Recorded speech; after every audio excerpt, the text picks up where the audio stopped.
Commodities नीचे जाएगी। ऐसा क्यों होता है? क्योंकि जब हमें कमोडिटीज में ज्यादा रिटर्न मिलेगा तो हम स्टॉक मार्केट से पैसा निकाल के कमोडिटी में लगाएंगे, और जब हमें स्टॉक मार्केट में पैसा ज्यादा मिलेगा तो हम कमोडिटीज से अपना पैसा निकाल के स्टॉक मार्केट में लगाते हैं।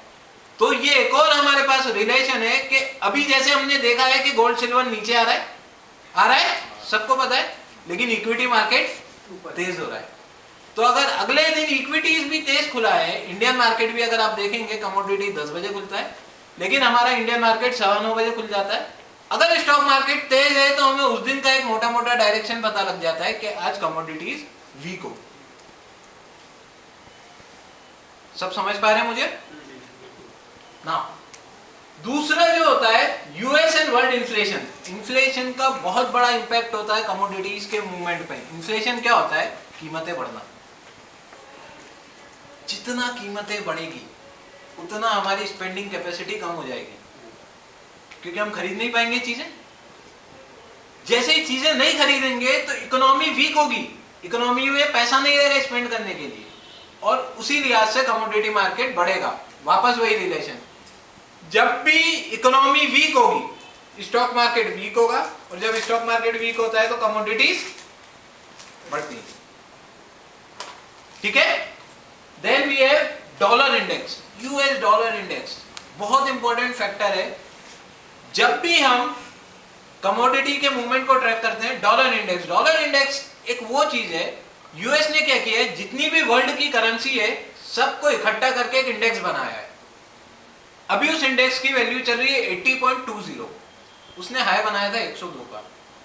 जैसे जैसे डॉलर इंडेक्स ऊपर जाएगा वैसे वैसे कमोडिटीज नीचे आएगी, जैसे जैसे डॉलर इंडेक्स नीचे आएगा कमोडिटीज ऊपर जाती। इनवर्स रिलेशन होता है दोनों का। अभी टॉप के पास आ गया है डॉलर इंडेक्स, इसलिए हम देख रहे हैं कि कमोडिटीज की प्राइसेस नीचे आ गई है। जैसे जैसे डॉलर इंडेक्स वापस उठना चालू होगा, कमोडिटीज नीचे, डॉलर इंडेक्स नीचे, कमोडिटीज ऊपर। ये सारी वैल्यूज मैं आपको बताऊंगा आगे। और उसके बाद अगला जो इंपॉर्टेंट फैक्टर होता है यूरो। यूरो क्या है? डॉलर को रिप्लेस करने के लिए एक करेंसी बनाई गई है। जितने भी यूरोपियन नेशन है उन्होंने समझौता किया कि हम एक ही करेंसी पे काम करेंगे। क्यों? क्योंकि पूरा वर्ल्ड डॉलर पे काम कर रहा है, पूरा वर्ल्ड डॉलर पे काम कर रहा है, लेकिन डॉलर को टक्कर देने के लिए कोई नहीं है।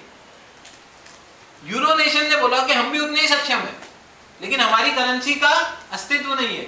तो उन सब ने मिलकर करेंसी बनाई which is known as euro. European nation में वो ट्रेड होती है। डॉलर के बाद जो वर्ल्ड की सेकंड लार्जेस्ट करेंसी जिसमें ट्रेडिंग होती है वो है यूरो। यूरो का भी सीधा सीधा इंपैक्ट होता है। जैसे यूरो ऊपर होगा गोल्ड सिल्वर ऊपर, यूरो नीचे गोल्ड सिल्वर नीचे। ये मैं आपको सब इसलिए बता रहा हूं क्योंकि जब भी आप मार्केट में बैठे आप ये सारे पॉइंट पे देख ले कि आज पीपीआई क्या है, आज इन्फ्लेशन क्या है, आज डॉलर इंडेक्स क्या है, आज यूरो क्या चल रहा है, तो हमें सीधा सीधा आइडिया लग जाएगा कि आज हमें करना क्या है। आप समझ पा रहे हैं मुझे? और उसके बाद अगला इंपॉर्टेंट होता है इंडियन रूपी। ना सीसीआई और पीपीआई को मैं थोड़ा सा समझा दूं आपको। It is observed as US PPI and precious metal are highly positively correlated. मतलब उन दोनों का आपस में पीपीआई और कमोडिटीज का बहुत गहरा रिलेशन है। हाईली कोरिलेटेड, कोरिलेशन का मतलब होता है बहुत ज्यादा दोनों एक दूसरे में बंधे हुए हैं। उनका कोरिलेशन परसेंटेज है 90.95, मतलब 95% कोरिलेटेड। अगर एक ऊपर जाएगा तो दूसरा भी ऊपर जाएगा, एक नीचे आएगा तो दूसरा भी नीचे आएगा। Precious metal prices versus inflation, US and world inflation is moderately related. World inflation से उतना हाई इंपैक्ट नहीं होता है करेंसी के मूवमेंट का, गोल्ड सिल्वर के मूवमेंट का, जितना सीसीआई और पीपीआई से होता है। उसका कोरिलेशन प्राइस इन्फ्लेशन और प्रीशियस मेटल का है 0.5525, मतलब 55%। मतलब ये आधा आधा हो गया। कभी हो सकता है कि इन्फ्लेशन ऊपर जाए तो गोल्ड सिल्वर ऊपर जाए, नहीं तो नीचे भी जा सकता है। इतना हाईली कोरिलेशन नहीं है। यूएस अनएम्प्लॉयमेंट रेट डेटा का आप सबने सुना होगा, जानते हैं सब डेटा के बारे में। क्या होता है जब डेटा आता है तो वोलेटिलिटी आ जाती है मार्केट में। वोलेटिलिटी, लेकिन वो मिनट्स में होती है, हम कैप्चर भी नहीं कर सकते। यहाँ पे डेटा आया अनएम्प्लॉयमेंट रेट का, हम देखेंगे अगर अनएम्प्लॉयमेंट बढ़ के आया है तो गोल्ड सिल्वर बहुत ज्यादा ऊपर हो जाएंगे, और अगर अनएम्प्लॉयमेंट रेट गिर के आया है तो गोल्ड सिल्वर, ऐसा क्यों होता है?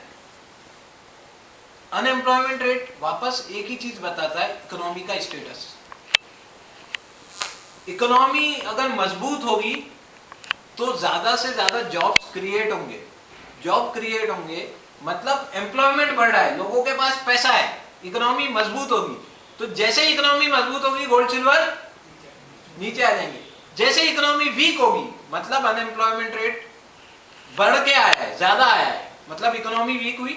जैसे इकोनॉमी वीक हुई गोल्ड सिल्वर ऊपर। हर चीज का सीधा रिलेशन आपको अगर मार्केट में ट्रैक करना है तो इकोनॉमी और कमोडिटीज का कर सकते हैं।